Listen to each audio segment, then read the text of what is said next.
What are the subjects we have in second year అనేది చూసాం. Theory subjects ముఖ్యంగా first theory వచ్చి auto transmission system and electrical system, second వచ్చి auto chassis and body engineering, and third auto servicing and maintenance గురించి 3 థియరీలు ఉంటాయని చెప్పి మనం తెలుసుకోవడం జరిగింది.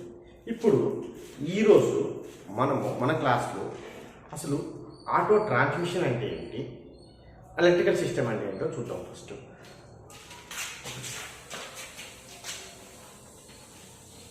Auto transmission.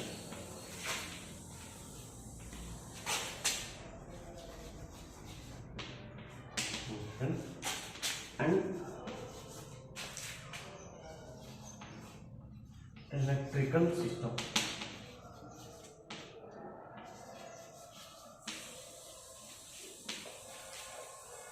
Auto transmission and electrical సిస్టంలో వాట్ ఈస్ ట్రాన్స్మిషన్ సిస్టమ్? అసలు ట్రాన్స్మిషన్ సిస్టంలో మీరు టెక్స్ట్ బుక్ ఓపెన్ చేసి కనుక మీరు ఓపెన్ చేస్తే ఫస్ట్ లెసన్ ఒకటి వచ్చి క్లచ్, సెకండ్ వన్ వచ్చి gear box,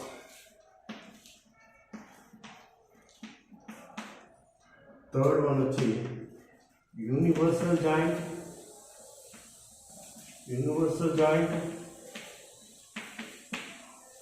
and propeller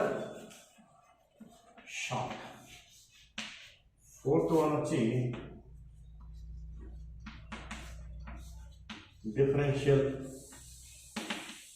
unit. Fifth one వచ్చి front axle and rear axle.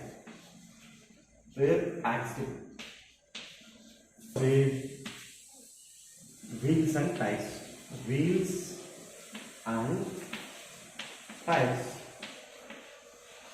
సరే, మీరు చూడండి, మీ టెక్స్ట్ బుక్లో చూస్తే ఈ 6 లెసన్స్ని ట్రాన్స్మిషన్ సిస్టమ్ అన్నాడు. తర్వాత మళ్ళీ ఇంకొక 6 లెసన్స్, ఇంకొక 5 లెసన్స్ ఉన్నాయి. అది వచ్చి ఇగ్నిషన్ సిస్టమ్, ఛార్జింగ్ సిస్టమ్,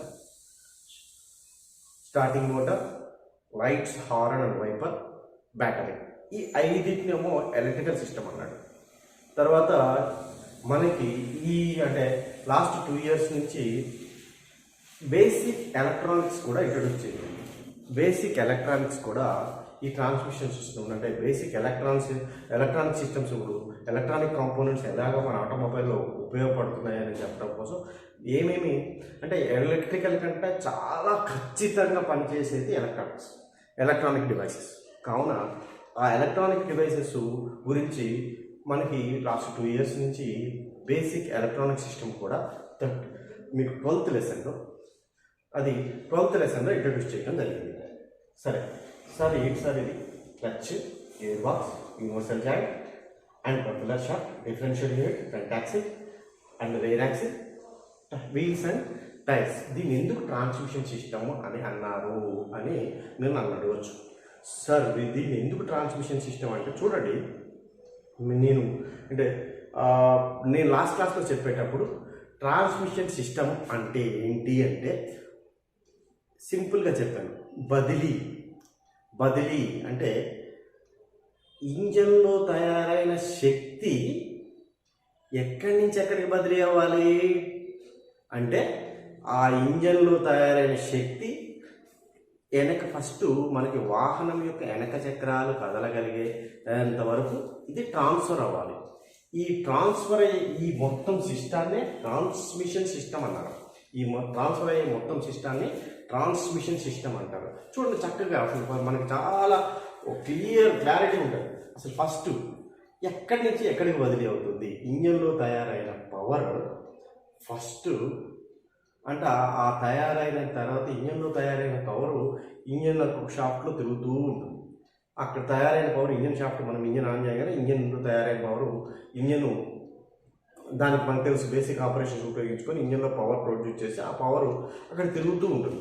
ఆ తిరుగుతున్న పవర్ని ఫస్ట్ డివైస్ ఇది క్లచ్ ద్వారా, గేర్ బాక్స్ ద్వారా మరియు యూనివర్సల్ జాయింట్ ద్వారా, ప్రొపెల్లర్ షాఫ్ట్ ద్వారా డిఫరెన్షియల్ నుంచి సాధారణంగా అంటే ఫ్రంట్ యాక్సిల్ అని చెప్పాడు, కానీ అంటే ఫస్ట్ మనకి డిఫరెన్షియల్ యూనిట్ నుంచి రేర్ యాక్సిల్కి వెళ్ళి, రేర్ యాక్సిల్ నుంచి రేర్ వీల్స్కి వెళ్ళిన తర్వాత ఫ్రంట్ యాక్సిల్ అండ్ ఫ్రంట్ వీల్స్కి వెళ్తుంది. వీల్స్ పైన ఆటోమేటిక్గా టైర్ ఉంటాయి.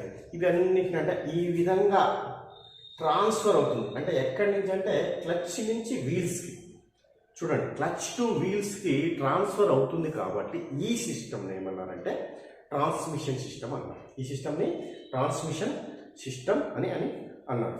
అంటే మనకు క్లారిటీగా అంటే ఇంజిన్లో తయారైన పవర్ క్లచ్ నుంచి ఇక్కడ వీల్స్ పైన టైర్స్ ఉన్నాయి, అంటే టైర్ల వరకు బదిలీ అవుతుంది. కావున దీనిని ట్రాన్స్మిషన్ సిస్టమ్ అని అన్నారు. ట్రాన్స్మిషన్ సిస్టమ్ అంటే ఏంటో చూసాం. ఇప్పుడు ఎలక్ట్రికల్ సిస్టమ్ అంటే ఎలక్ట్రికల్ సిస్టమ్ అని ఎందుకు అన్నారు?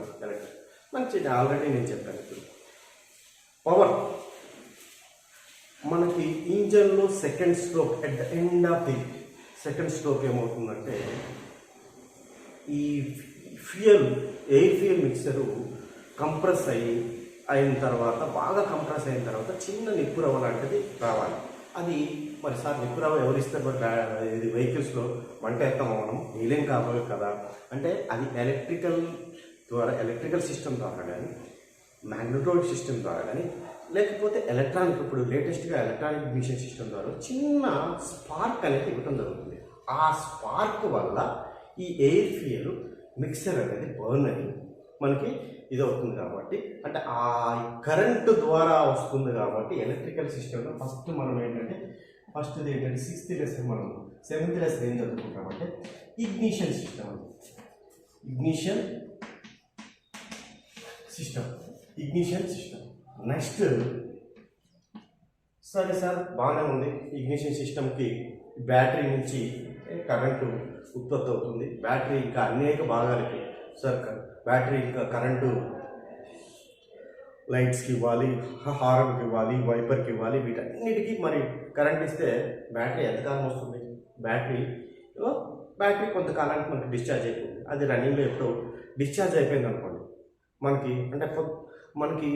మనము అంటే వాహనం రన్నింగ్లో ఉన్నప్పుడు ఎప్పటికప్పుడు అది బ్యాటరీ డిశ్చార్జ్ అయిపోయి మన ఆ ప్రయాణాలు అసౌకర్యంగా ఉండకుండా ఉండటం కోసం ఏం చేస్తామంటే మనకున్న యాంత్రిక శక్తిని విద్యుత్ శక్తిగా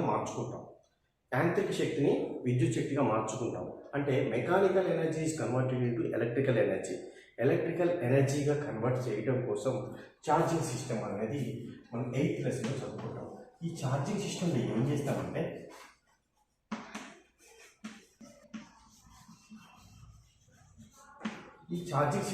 చేస్తామంటే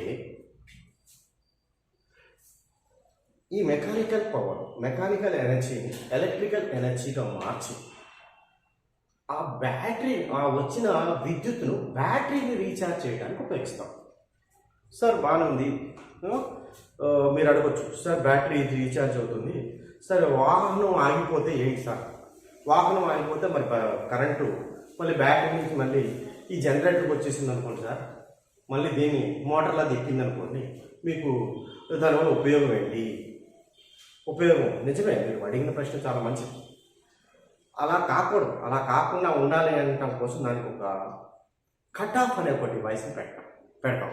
అంటే మన బ్యాటరీ నుంచి కరెంట్, అంటే మనం తయారు చేసుకున్న ఛార్జింగ్ సిస్టమ్ నుంచి, జనరేటర్ నుంచి తయారు చేసుకున్న విద్యుత్తు బ్యాటరీని రీఛార్జ్ చేయడానికి ఉపయోగిస్తాం. కానీ మళ్ళీ బ్యాటరీ నుంచి రివర్స్ ఫ్లో ఈ డైనమోకి రాకుండా ఒక డివైస్, ఒక పరికరము దాన్ని ఆ రివర్స్ ఫ్లో ఆఫ్ కరెంట్ని కట్ చేస్తుంది.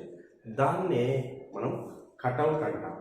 తర్వాత కరెంట్ ఎంత రెగ్యులేట్ చేయాలి, ఎంత పెట్టాలి, తర్వాత వోల్టేజ్ ఎక్కువ అయితే ఏం చేయాలి, ఆ కరెంట్ రెగ్యులేటర్, వోల్టేజ్ రెగ్యులేటర్ అనేవి మనము ఛార్జింగ్ సిస్టంలో చూస్తాం. తర్వాత 9th లెసన్ వచ్చి స్టార్టింగ్ మోటార్.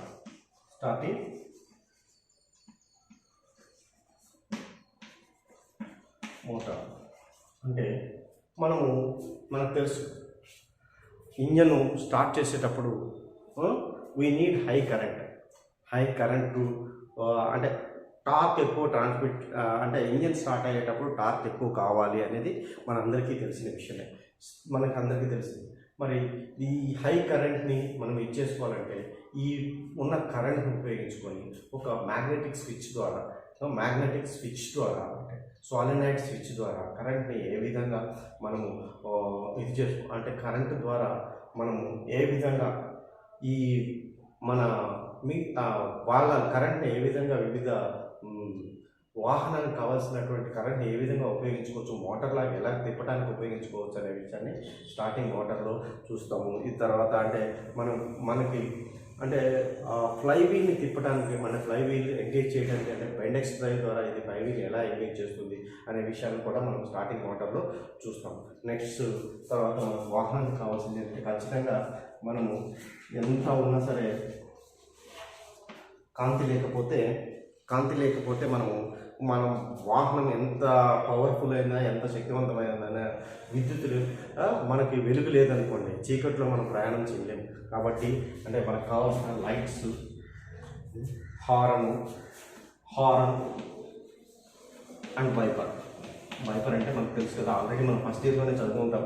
వైపర్ అంటే ఆ విండ్ స్క్రీన్ మీద ఎటువంటి అంటే వాహనం వెళ్తున్నప్పుడు ఆ విండ్ స్క్రీన్ ఉంటుంది కదా, ఆ విండ్ స్క్రీన్ మీద ఎటువంటి దుమ్ము ధూళి లేకుండా, తర్వాత రెయినీ కానీ ఫాగ్ కానీ ఇలాంటి సీజన్స్లో కూడా ఎటువంటి అంటే డ్రైవర్కి ఎటువంటి విజిబిలిటీలో దృష్టిలో ఎటువంటి సమస్యలు లేకుండా రోడ్ని క్లియర్గా చూపించడానికి కోసం ఈ వైపర్ ఒకటి మనకు సహాయపడుతుందని. Lights, horn, wiper. ఇంకా ఈ కరెంట్ అంతా ఇవ్వడానికి మనకు ఒక డివైస్ కావాలి. ఆ పరికరమే ఖచ్చితంగా అది బ్యాటరీ.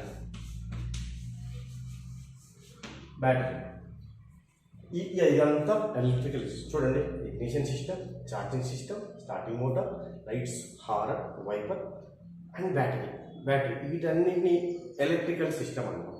ఇంకా ఇవి కాకుండా మనకి ఇప్పుడు అంటే ఈ ఎలక్ట్రానిక్ ఇగ్నిషన్ సిస్టమ్ అనేది ఇప్పుడు లేటెస్ట్గా ప్రతి ఒక్క బైక్లో అంటే మనకు చాలా స్పీడు, నెంబర్ ఆఫ్ స్పార్క్స్ ఎక్కువ ప్రొడ్యూస్ చేయాలి కాబట్టి ఎలక్ట్రికల్ సిస్టమ్ అయితే కొంత లాగింగ్ ఉంటుంది. అంటే కొంత మనం అనుకున్న టయానికి ఇవ్వలేకపోతున్నాయి, స్పార్క్స్ని ప్రొడ్యూస్ చేయలేకపోతున్నాయి. కాబట్టి ఖచ్చితంగా మనకి ఖచ్చితమైన స్పార్క్స్ ప్రొడ్యూస్ చేయాలంటే ఖచ్చితంగా ఒక న్యూ డివైస్ కావాలి. అంటే we go for electrical system అంటే కొత్త రకమైన డివైస్ కావాలి.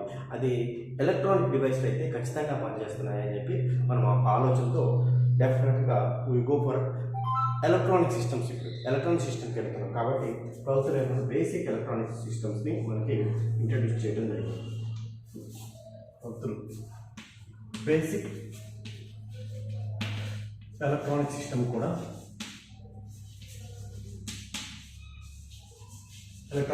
కూడా ఇంట్రడ్యూస్ చేయడం జరిగింది. ఈ విధంగా ఆటో ట్రాన్స్మిషన్ అండ్ ఎలక్ట్రికల్ సిస్టంలో ఫస్ట్ క్లచ్ నుంచి వీల్స్ అండ్ టైర్స్ వరకు దాన్నేమో ట్రాన్స్మిషన్ సిస్టమ్ అని, తర్వాత ఇగ్నిషన్ సిస్టమ్ నుంచి బ్యాటరీ వరకు ఎలక్ట్రికల్ సిస్టమ్ అని, తర్వాత 12th లెవెల్ బేసిక్ ఎలక్ట్రానిక్స్. ఇవన్నింటినీ కూడా ఎలక్ట్రికల్ సిస్టంలో మనము ఎలక్ట్రానిక్స్ని కూడా ఎలక్ట్రికల్ సిస్టంలో మెర్జ్ చేసి ఎలక్ట్రికల్ సిస్టమ్గా చెప్పుకుంటాం. అంటే ఇప్పుడు మీకు ఒక క్లారిటీ అంటే బేసిక్ మనకి ఆటో ట్రాన్స్మిషన్ అండ్ ఎలక్ట్రికల్ సిస్టంలో ఏమేమి లెసన్స్ ఉన్నాయి అంటే మనం క్లారిటీగా అంటే అసలు వాహనంలో లాస్ట్ ఇయర్ మనం ఆటో పవర్ ప్లాంట్లో వాహనంలో ఇంజన్లో శక్తి భాండాగారంలో శక్తి ఎలా తయారవుతుంది మాత్రమే తెలుసుకోగలం. ఆ తెలుసుకున్న ఇది ఫస్ట్ థియరీలో చాలా క్లారిటీగా ఉంటుంది. అసలు ఎక్కడి నుంచి మరి తయారైనటువంటి శక్తి ఎక్కడి నుంచి ఎక్కడ కదిలితే వాహనం కదులుతుంది అనే విషయం, ఎక్కడి నుంచి ఎక్కడ కదులుతుంది అనే విషయం మనం ఆల్రెడీ చెప్పాం. మళ్ళీ ఎక్స్ప్లెయిన్ తర్వాత మళ్ళీ ఇప్పుడు ఎక్స్ప్లెయిన్ చేస్తాను. ఆల్రెడీ ఎక్స్ప్లెయిన్ చేశాను కదా, క్లచ్ నుంచి గేర్ బాక్స్ నుంచి యూనివర్సల్ జాయింట్. అంటే యూనివర్సల్ జాయింట్లో ట్రాన్స్ఫర్ అవుతుందా సార్ అంటే ఇప్పుడు ఒక మనకు హ్యాండ్ ఉంటే చూడండి, ఈ హ్యాండ్లో ఇక్కడి నుంచి షోల్డరు, తర్వాత ఇది ఆర్మ్, ఫోర్ ఆర్మ్, ఈ రెండింటిని జతపరిచేది ఇక్కడ. ఇది ఎట్లా అంటే ఇలా జతపరుస్తుంది, ఎలా కావాలి అలాగే. ఇది ఎలా తిరుగుతుంది, ఇది కూడా తిరుగుతుంది. అంటే ఇది దీన్ని జతపరుస్తుంది కాబట్టి దీన్ని జాయింట్, ఈ మనం ఈ జాయింట్ అంటాం చూడండి. ఇలాగా గేర్ బాక్స్ షాఫ్ట్ నుంచి వచ్చే శక్తిని ప్రొపెల్లర్ షాఫ్ట్కి జతపరిచి ఒకే రకమైనటువంటి శక్తిని బదిలీ చేసేది యూనివర్సల్ జాయింట్. అంటే యూనివర్సల్ జాయింట్ తర్వాత ప్రొపెల్లర్ షాఫ్ట్ నుంచి డిఫరెన్షియల్ దగ్గరికి వెళ్తుంది, డిఫరెన్షియల్ నుంచి రేర్ యాక్సిల్స్కి వెళ్తాయి, రేర్ యాక్సిల్ నుంచి రేర్ వీల్స్కి వెళ్తాయి. అలాగే రేర్ వీల్స్కి వెళ్తే ఫ్రంట్ యాక్సిల్, ఫ్రంట్ వీల్స్ కదా. ఫ్రంట్ యాక్సిల్ కొన్ని సందర్భాల్లో ఫ్రంట్ యాక్సిల్ కదలకుండా ఫ్రంట్ వీల్స్ మాత్రమే కదులుతాయి. వీల్స్ పైన ఆటోమేటిక్గా టైర్స్ ఉంటాయి కాబట్టి ఆ విధంగా వాహనం మూవ్ అవుతుంది. ఈ విధంగా అంటే లాస్ట్ ఇయర్ మీరు నేర్చుకున్న పవర్ ఎక్కడి నుంచి ఎక్కడికి బదిలీ అయింది. సరే, ఈ బదిలీ అవుతున్న క్రమంలో దీనికి కావాల్సిన విద్యుత్ ఎలా అంటే ఫస్ట్ స్టార్టింగ్లో అంటే ఆ ఫస్ట్ వాహనం స్టార్టింగ్కి ఇగ్నిషన్, ఆ నిప్పురవ్వను ఎవరిస్తారు అంటే ఎలా ఇస్తారు అనేది ఇగ్నిషన్ సిస్టంలో. తర్వాత ఆ వాహనం కదులుతున్నప్పుడు ఆ యాంత్రిక శక్తిని మనం ఎలా విద్యుత్ శక్తిగా మార్చుకున్నాము.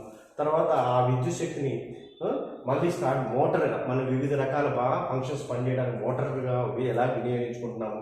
తర్వాత మనకు కావాల్సిన లైట్స్, హార్న్, వైపర్ ఏ విధంగా పనిచేస్తుంది, వీటన్నిటికీ శక్తిని అంటే ఎలక్ట్రికల్ శక్తిని అందించేది బ్యాటరీ. ఈ బ్యాటరీ గురించి తర్వాత మనము గత 2 సంవత్సరాల నుంచి బేసిక్ ఎలక్ట్రానిక్ సిస్టమ్ కూడా ఈ ఆటో ట్రాన్స్మిషన్లో ఇంట్రడ్యూస్ చేసుకోవడం జరిగింది.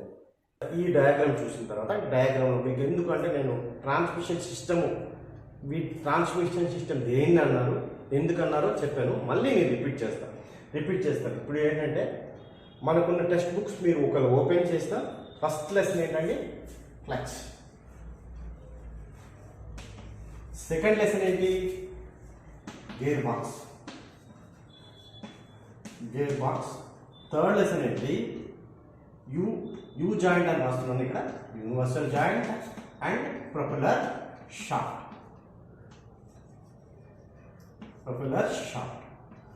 Next fourth one is differential.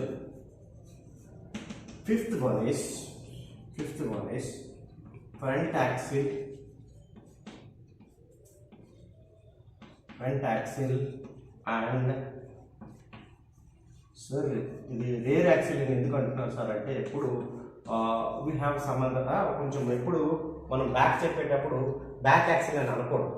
Back has ఇంగ్లీష్లో బ్యాక్ అంటే it has some other meaning, ఒక వేరే మీనింగ్ ఉంది కాబట్టి ఎప్పుడు అంటే మన వెనక పోర్షన్ బ్యాక్ అంటారు. అందుకనే ముందు భాగాన్ని ఫ్రంట్ అంటారు. ఎప్పుడు మనం ఆటోమొబైల్లో ఉపయోగించేప్పుడు వెనక భాగాన్ని రేర్ పార్ట్ అని, వెనక భాగాన్ని rare part, rare axle, rare wheels అని మనము రేర్ అని మాత్రమే చదువుతాం. Sixth one wheels and tyres. వీటన్నిటిని దీన్ని ఎందుకు ట్రాన్స్మిషన్ సిస్టమ్ అని అన్నారు అని చెప్పేది ఇప్పుడు ఒక్కొక్క దాని నుంచి మనం వివరిద్దాం. దీన్ని ఎందుకు సార్ దీన్నే ట్రాన్స్మిషన్ సిస్టమ్ అని అన్నారు అని చెప్పంటే ఇప్పుడు చూడండి మీరు, ఇది మీరు సెకండ్ ఇయర్లోకి వచ్చిన తర్వాత మీరు గుర్తుపెట్టుకోవాల్సింది ఏంటంటే ఫస్ట్ ఇయర్లో మీకు ఆటోమొబైల్ అంటే కేవలం అంటే 2 వీలర్ మీదే మీ యొక్క మనసు లగ్నమై ఉంటుంది. 2 వీలర్ తప్ప మీరు ఆటోమొబైల్ అంటే కేవలం 2 వీలర్ మాత్రమే దృష్టిలో పెట్టుకొని మీరు ఆటోమొబైల్ అంటే ఏంటి, ఇంజన్ అంటే ఏంటి, 2 వీలర్ తప్ప మీ దృష్టిలో వేరేదే ఉండదు. కానీ మీరు సెకండ్ ఇయర్కి వచ్చిన తర్వాత కొంత ఎదిగిన తర్వాత మీ దృష్టిలో ఆటోమొబైల్ అనగా మినిమం 4 వీలర్ మీ మైండ్లోకి రావాలి. మీ మైండ్లో నుంచి 2 వీలర్ని మ్యాక్సిమం అరేంజ్ చేయాలి. అంటే మనకి ఆటోమొబైల్స్ అంటే సార్ మరి ఆటోమొబైల్ అంటే 2 వీలర్స్ ఆటోమొబైల్ కావాలని మీరు అడగచ్చు. ఆటోమొబైల్ కావాలని నేను చెప్పను, కానీ మనకి నెంబర్ ఆఫ్ థింగ్స్ ఏంటంటే మినిమం 4 చక్రాలు. ఇప్పుడు మనకి విమానాలు ఆటోమొబైల్సే, రైళ్ళు ఆటోమొబైల్సే. ఇప్పుడు అని చెప్పి ఆటోమొబైల్ అని చెప్పి రైలు తీసుకోమని చెప్పట్లే కదా నేను. కనీసం అంటే 4 చక్రాలు ఒక ఆటోమొబైల్, ఒక ట్రాన్స్మిషన్ సిస్టమ్ పర్ఫెక్ట్గా మనకి రన్ అవ్వాలి అంటే కనీసం ఒక 4 వీలర్నన్నా మనం మనసులో పెట్టుకుంటే అప్పుడు ఆటోమొబైల్ గురించి కొంత అవగాహన మనకు కలుగుతుంది. ఇప్పుడు చూడండి మనకి చూస్తే ఈ అంటే ఇంజన్. మనకి లాస్ట్ ఇయర్ వరకు ఇంజన్ గురించే చదువుకున్నాం. ఇంజన్లో ఏమవుతుంది, ఇంజన్లో ఏం భాగాలు ఉంటాయి, ఇంజన్లో శక్తి ఎలా ఉత్పత్తి అవుతుందని. ఇప్పుడు ఈ ఇంజన్లో ఉన్నటువంటి శక్తి, ఉత్పత్తి అయిన శక్తి మనకి ఆటోమేటిక్గా ఫస్ట్ ఇక్కడి నుంచి ఇలా వచ్చి ఇక్కడ ఈ చక్రాలు, ఈ వీల్స్ కదలాలి. ఈ వీల్స్ కదిలితే ఆటోమేటిక్గా ముందు చక్రాలు కదులుతాయి. అంటే ఈ చక్రాన్ని నేనేమన్నాను, బ్యాక్ వీల్స్ అనుకున్నానా? బ్యాక్ వీల్స్ కన్నా అనకుండా రేర్ వీల్స్. మనం ఇప్పుడు ఆటోమొబైల్లో వెనక భాగాన్ని మనం చేసినప్పుడు ఈ రేర్ వీల్స్ ఏవైతే ఉన్నాయో ఈ వీల్స్ పైన ఏముంటాయి? టైర్స్. ఈ వెనక చక్రాలు కదిలితే ఆటోమేటిక్గా ముందు చక్రాలు కదులుతాయి. అంటే ఇక్కడి నుంచి ఇంజన్లో తయారైన శక్తి ఇక్కడి నుంచి ఇక్కడికి బదిలీ అయ్యే క్రమాన్ని మనము ట్రాన్స్మిషన్ సిస్టమ్ అన్నారు. చూడండి ఇప్పుడు ఏం సార్ ఇక్కడి నుంచి అంట ఈ ఇంజన్కి ఫస్ట్ ఈ ట్రాన్స్మిషన్ సిస్టంలో ఫస్ట్ ఒక పరికరము ఈ ఇంజన్తో ఎంగేజ్ లేదా డిసెంగేజ్ అనుసంధానం అవుతుంది, మళ్ళీ విలీనం అవుతుంది. అంటే ఈ విధంగా ఈ సిస్టమ్ అంతా ఒకటి. ఇది ట్రాన్స్మిషన్ సిస్టమ్. చూడండి క్లచ్, గేర్ బాక్స్, ఇక్కడ యు అన్నారు, ఇక్కడ యూనివర్సల్ జాయింట్. అంటే ఈ గేర్ బాక్స్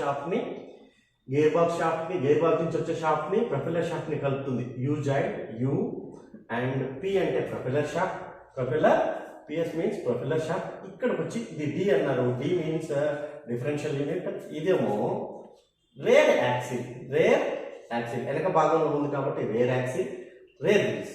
ఇది వచ్చి front axle and front wheels. ఇట్లా అంటే ఇక్కడికి కదిలితే ఇవి కూడా కదులుతాయి. అంటే ఈ భాగాన్ని ట్రాన్స్మిషన్ సిస్టమ్. అంటే ఈ transmission system clutch, gear box, universal joint, propeller shaft, differential, rare axle, wheels and tyres ని ట్రాన్స్మిషన్ సిస్టమ్. ఈ ట్రాన్స్మిషన్ సిస్టమ్ క్లచ్తో ఫస్ట్ ఇంజన్తో అనుసంధానం అయ్యేది లేదా ఇంజన్ నుంచి వేరుగా అయ్యేది, అంటే ఎంగేజ్ అయ్యేది, డిసెంగేజ్ అయ్యే ఒక ఫస్ట్ పరికరం ఏంటంటే క్లచ్. తర్వాత ఈ క్లచ్ ద్వారా అంటే ఇక్కడ తయారైన పవర్ క్లచ్ నుంచి గేర్ బాక్స్కి వచ్చి, గేర్ బాక్స్ నుంచి యూనివర్సల్ జాయింట్ ద్వారా, ప్రొపెల్లర్ షాఫ్ట్ ద్వారా, డిఫరెన్షియల్ నుంచి రేర్ హాఫ్ షాఫ్ట్ ద్వారా రేర్ వీల్స్కి వెళ్ళి ఆటోమేటిక్గా ఫ్రంట్ వీల్స్ కూడా కదులుతాయి. ఈ సిస్టమ్ ఇలాగా అంటే ఇంజన్లో ఉత్పత్తి అయినటువంటి శక్తి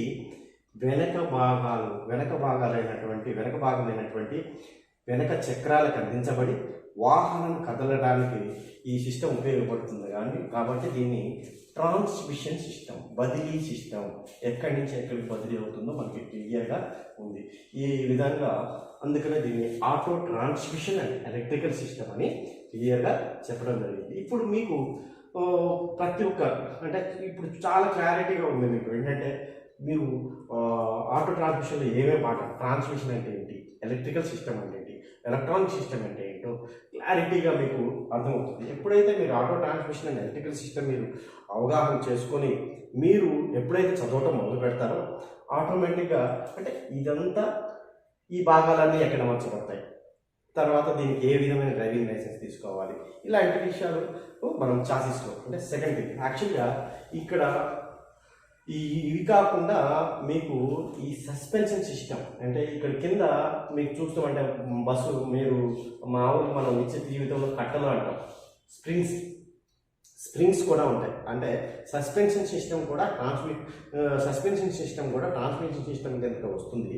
కానీ అయితే ఇక్కడ ఏమైందంటే మనకి ఇప్పటికే అంటే ఫస్ట్ థియరీలో వచ్చేసి ఇప్పటికే 12 లెసన్స్ ఉన్నాయి కాబట్టి చాసిస్లో కొంచెం లెసన్స్ తక్కువగా ఉంటాయి. కాబట్టి ఆ స్ప్రింగ్ సిస్టమ్ తీసుకెళ్ళి చాసిస్లో మళ్ళీ పెట్టడం జరిగింది. సో ట్రాన్స్మిషన్ సిస్టంలో ట్రాన్స్మిషన్ సిస్టంలో మనం 7వ పాఠం కూడా అంటే స్ప్రింగ్స్ని కూడా మనం యాడ్ చేసుకోవచ్చు. ఈ విధంగా ఆటో ట్రాన్స్మిషన్ సిస్టంలో ట్రాన్స్మిషన్ సిస్టమ్ అంటే ఏంటి, ఎలక్ట్రికల్ సిస్టమ్ అంటే ఏంటి, ఎలక్ట్రానిక్ సిస్టమ్ అంటే ఏంటో ఈ మూడు వీటిని చదవడం ద్వారా మనం అయితే ఇప్పుడు ప్రతి ఒక్క దాంట్లో మీరు ఏం చదువుతారంటే చూడండి, క్లచ్ అంటే ఏంటి, క్లచ్ అనే పరికరం ఏం చేస్తుంది, ఫస్ట్ దాని ఫంక్షన్ ఏంటి, తర్వాత అసలు ఈ క్లచ్ పెట్టకపోతే ఏమవుతుంది అంటే దాని అవసరం ఏంటి, దాని అంటే ఫంక్షన్ కానీ నిర్వచనం కానీ చదువుతాం. తర్వాత రెండవది అసలు దీని అవసరం ఏంటి, క్లచ్ పెట్టకపోతే ఏమవుతుంది, దీన్ని మనం పెట్టకపోతే ఏం జరుగుతుందనే విషయం అంటే మనకి వై నెసెసిటీ దీని. తర్వాత ప్రతి ఒక్క లెసన్లో మూడో భాగం ఏంటంటే క్లచ్ ఎక్కడ ఉంటుంది, అంటే క్లచ్ అనే కాదు, గేర్ బాక్స్ ఎక్కడ ఉంటుంది, యూనివర్సల్ జాయింట్ ఎక్కడ ఉంది, ప్రొఫెసర్ అంటే ఏ భాగం అయినా ఎక్కడ ఉంటుంది అంటే ఇప్పుడు మీరు చెప్పొచ్చు చూసి సార్ ఇదేదో బాగుంది సార్, క్లచ్ అనేది చూస్తేనే చెప్పొచ్చు ఇంజన్కి గేర్ బాక్స్కి మధ్యలో ఉంటుందని చెప్పేయచ్చు. సరే బాగుంది, ఇట్లా అంటే బొమ్మ చూసే మీరు ఈ రెండింటి మధ్యలో ఉంది సార్, మరి గేర్ బాక్స్ ఎక్కడ ఉంటుంది, క్లచ్కి యూనివర్సల్ జాయింట్ మధ్యలో ఉంది సార్, బాగుంది, ఇట్లా చెప్పేయచ్చు. అయితే ఇంకా కొంచెం టెక్నికల్గా కొంచెం క్లచ్ని ఏంటంటే అంటే ఇక్కడ ఒక ప్రెషర్ ప్లేట్ నొక్కబడుతుంది కాబట్టి ఇలా చెప్పినా మార్కులు వేయాలి, ఖచ్చితంగా వేయాలి. ఎందుకంటే మనకి ఇంజన్కి గేర్ బాక్స్ మధ్యలో ఏముంది, క్లచ్ ఉంది, ఇలా చెప్తారు. కొంచెం టెక్నికల్గా చెప్పేటప్పుడు ఇప్పుడు ఇంకో ప్రెజర్ ప్లేట్ ఉంటుంది, ఆ ప్రెజర్ ప్లేట్ నొక్కి పడుతూ ఉంటుంది కాబట్టి కొంత టెక్స్ట్ బుక్లో ఏం చేస్తామంటే ఇంజన్కి మరియు ఈ ప్రెజర్ ప్లేట్కి మధ్యలో ఉంటుందని చెప్తాం. సరే అది మనం లెసన్స్ చెప్పుకునేటప్పుడు చెప్పుకుందాం. తర్వాత గేర్ బాక్స్ ఎక్కడ ఉంటుంది అంటే ఫస్ట్ క్లచ్ అసలు ఏం పని చేస్తుంది, క్లచ్ అనే కాదు అంటే ఈ ప్రతి ఒక్క భాగం ఏం పని చేస్తుంది, దాని అవసరం ఏంటి, మూడోది అది ఎక్కడ ఉంటుంది, నాలుగోది దానిలోని రకాలు ఏంటి, రకాలంటే టైప్స్ ఆఫ్ క్లచ్ ఎన్ని రకాలు ఉంటాయి, types of gear box, types of universal joint, types of propeller shaft, type of differential రకాలు ఒకటే ఉంటుంది, డిఫరెన్షియల్ ఫ్రంట్ యాక్సిల్లో రకాలు, మళ్ళీ రేర్ యాక్సిల్లో రకాలు, మళ్ళీ వీల్స్లో రకాలు, ఇలా టైర్లో రకాలు ఇలాగ ఉంటాయి. అంటే వీటండి మళ్ళీ అవి ఎలా పనిచేస్తాయి, తర్వాత అవి ఎలా పనిచేస్తాయి అనేది 5 అంశాలు మనం ప్రతి ఒక్క లెసన్లో చదువుకుంటాం.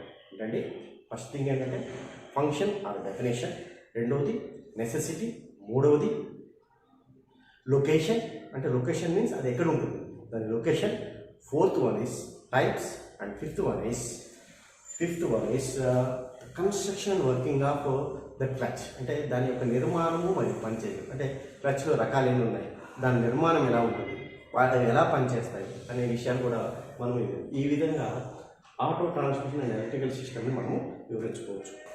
Thank you for watching this video. ఈ వీడియోలో మీకు ఏమైనా డౌట్స్ వస్తే ఆ కామెంట్ సెక్షన్లో కామెంట్స్ పెట్టండి, ఆ కామెంట్ని నేను చూసి మీకు క్లారిటీ ఇస్తాను.